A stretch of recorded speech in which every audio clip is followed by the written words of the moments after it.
is, if you just kind of take a step back, sir, because let's say he was talking about, and you speak Trump speak, you talk to him all the time. Let's just say you're right that when he said cheating, he in his mind was referring to elections.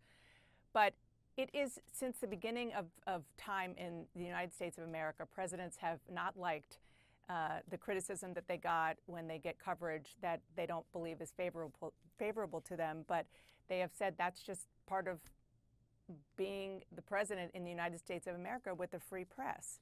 You don't think there's a slippery slope going on here with that?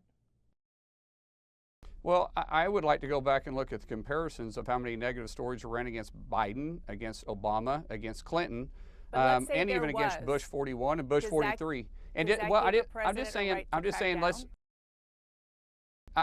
he didn't say he was going to crack down. He said it was cheating. I'm just repeating the words, but I'm just saying there is a problem, and I agree with him. There is a problem. There isn't any positive negative stories that our left-leaning media outlets can tell about him. And look, free speech? Has he been such a bad president?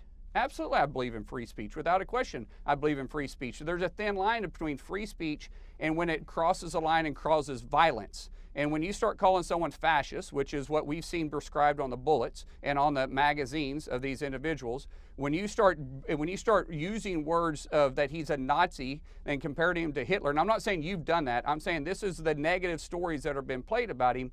There is a problem at some point, and some people have to be held accountable. But free speech is free speech. Hateful speech is also free speech. But when it leads to violence, now that's a crossover, and and people should be held accountable for that.